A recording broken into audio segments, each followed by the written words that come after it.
Olá pessoal, hoje veremos um pouco sobre a psicologia histórico-cultural de Vygotsky.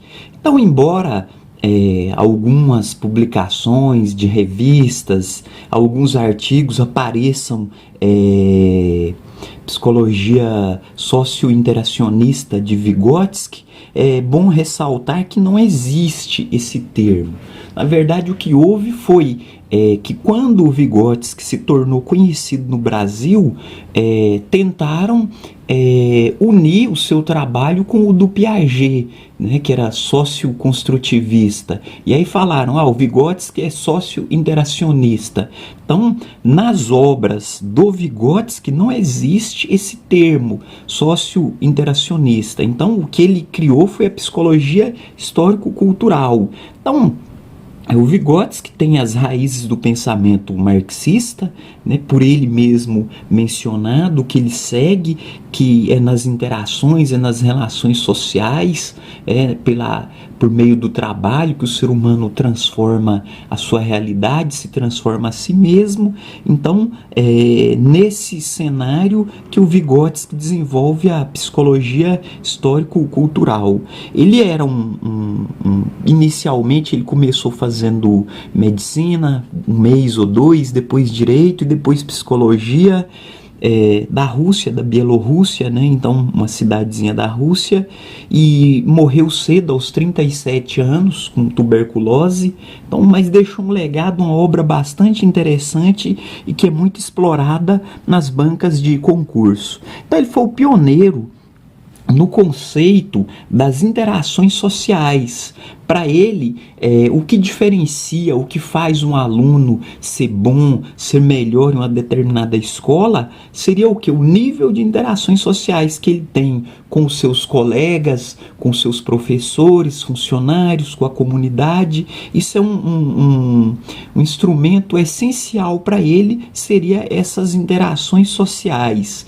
E aí ele considera que o homem não nasce humano, ele vai se humanizando conforme o seu convívio e interação na sociedade. Então, alguns estudos demonstram que se o ser humano for criado longe da sociedade, ele se torna um animal. Então, para ele ser humanizado, somente em sociedade. E aí ele, em sociedade, ele transforma o seu meio e a si mesmo, sendo um ser histórico. Então, em cada sociedade, em cada local, o ser humano ele se constitui a si mesmo, com seus traços, suas peculiaridades, suas características, e ele é um ser histórico que está sempre em transformação, em reelaboração. E aí, por meio da mediação, ele internaliza a cultura de sua época, de seu local. E aí o Vygotsky coloca que a mediação ela é feita pelo professor, por livros, mapas, gráficos e uma série de outros materiais que servem como fonte para a internalização da cultura. E aprender desenvolve as estruturas mentais superiores. Então o Vygotsky ele entende que o aprender, quando a criança que não está ainda em idade escolar, quando ela entra na idade escolar, ela começa a desenvolver mais as estruturas mentais, os neurônios, em virtude dos conteúdos que lhes são ministrados dentro da escola, isso já iniciando na educação infantil. E para o Vygotsky, a aprendizagem ocorre de fora para dentro. Então, vimos que para o Piaget é o contrário. Para o Vygotsky, quanto mais informação de fora, mais interação o sujeito recebe, aí mais ele se desenvolve. Então, ele se desenvolve na medida em que ele vai recebendo interações. E ele sugere que o professor avalie o que o aluno é capaz de fazer sozinho e denomina isso como zona de desenvolvimento real, vamos por assim dizer. Então, aquilo que o aluno consegue fazer, o professor avaliou que ele consegue fazer tais atividades sozinho. Então essa é a zona de desenvolvimento real. E o que ele precisa de ajuda dos colegas ou do próprio professor é denominado de zona de desenvolvimento proximal ou potencial, como queira algumas versões e traduções. E aí O Vygotsky fala que entre a zona de desenvolvimento real e a zona de desenvolvimento proximal existe uma distância. E aí é nessa distância que a aprendizagem ocorre. Nesse intervalo que a aprendizagem vai ocorrer. E sendo que para o Vygotsky, o que é interessante, ele coloca que essa aprendizagem, o bom ensino é esse que incide na zona de desenvolvimento proximal. Então, cabe ao professor que vai fazer a mediação transformar os conceitos espontâneos em conceitos científicos. Então, aquilo, né, por exemplo, o professor está dentro da sala de aula, educação infantil, e a criança conhece ali o animalzinho, o gato, né, um gatinho que faz miau, mas a criança ainda não sabe que aquele animal é um mamífero, que aquele animal é um felino. Então, como o professor vai trabalhar esse conceito científico, vai evoluir. Ah, evoluiu? Ótimo. Agora a zona de desenvolvimento real dele, ele conhece esse animal. Então, a próxima zona dele, proximal, seria saber que o tigre é um animal também do grupo dos felinos, então do mesmo filo. Então está na zona de desenvolvimento proximal, é um animal também carnívoro, e aí cabe ao professor trabalhar essas questões. Então o bom ensino, ele incide nessa zona de desenvolvimento proximal. E aí, transformando esses conceitos, o Vygotsky, ele ressalta que também não adianta o professor ir além daquilo que o aluno é capaz de aprender, daquilo que ele tem condições realmente de aprender. Então não pode ficar ensinando o tempo todo, isso aqui é um gatinho, o gatinho faz miau, é um animal doméstico. Ensinar aquilo que o aluno já sabe é ineficaz. Ir além da sua capacidade também não vai ter uma eficiência. Então cabe ao professor. O Vygotsky valoriza muito, talvez por isso ele é o autor mais utilizado, porque ele valoriza a importância do professor na mediação, no trabalho, né, dá total crédito para o professor, e ele fala, destaca, elenca bastante, diferente um pouco do Piaget, que o Piaget se preocupou em escrever uma teoria explicando como se dá as passagens, as etapas. Porém, ele não fala o que deve ser feito, quem vai fazer. Ele simplesmente escreveu a teoria do que ocorre.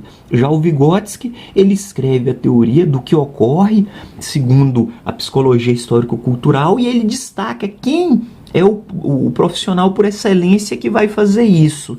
E outra questão também bastante importante, que o Vygotsky trabalha com bastante profundidade, é o papel do brinquedo.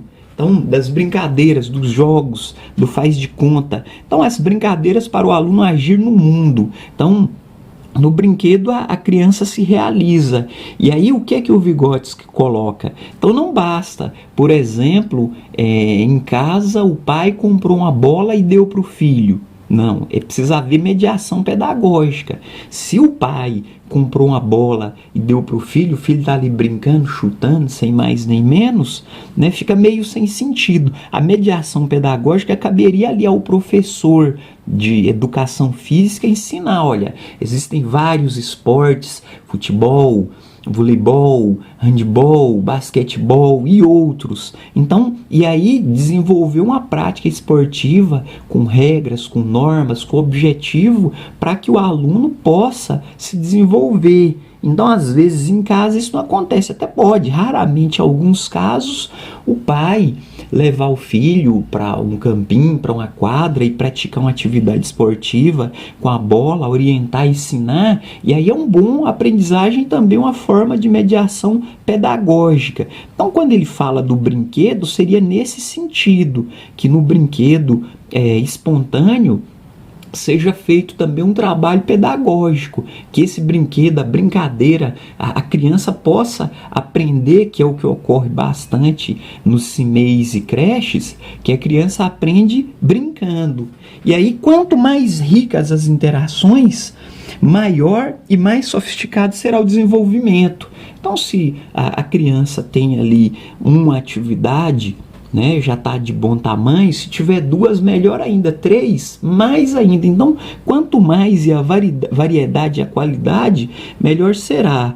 E aí, o processo que ocorre nas interações e relações pode ser transformado de interpessoal em intrapessoal. Então, como o Vygotsky destaca muito a questão social do convívio, das relações, das interações, ele fala, olha, se tiver 30 crianças em uma sala, divide em 2 grupos de 15, elas vão agir, né? Vai ter uma relação interpessoal com os colegas, vai ter um aprendizado, vai conhecer o que os colegas pensam, o que o grupo faz, como o grupo faz, e esse relacionamento interpessoal acaba se transformando em um processo intrapessoal, que ele viu ali o jeito que o grupo faz, a forma correta, e ele internaliza isso para ele.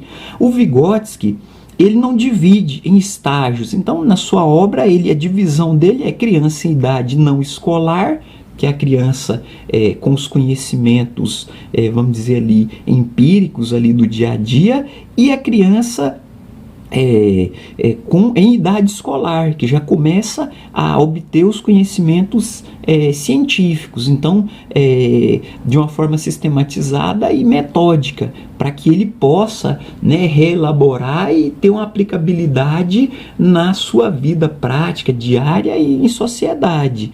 E aí, o Vygotsky, então, ele é um autor bastante explorado. Aqui é uma introdução básica dos conceitos mais cobrados, que é zona de desenvolvimento real, zona de desenvolvimento pessoal. Ele fala do brinquedo, da linguagem, das relações sociais. E aí, o Vygotsky, aqui é um ponto de partida. Eu recomendo, quem puder, tem as obras Pensamento e Linguagem, Funções Psicológicas Superiores e A Construção da Linguagem. Então, essas 3 obras são interessantes. Quem quiser ler e aprofundar e conhecer um pouco mais, eu recomendo. Para quem na faculdade geralmente se estuda o máximo possível, Pensamento e Linguagem seria um ponto de partida. Para concurso, a construção da linguagem. Então, eu acredito que essa seria a construção do pensamento e da linguagem, seria uma obra que, para quem vai fazer concurso, seria interessante ler e avaliar, que dá uma base muito boa. Então, fica aí a sugestão. Por hoje é só, pessoal. Muito obrigado e até a próxima.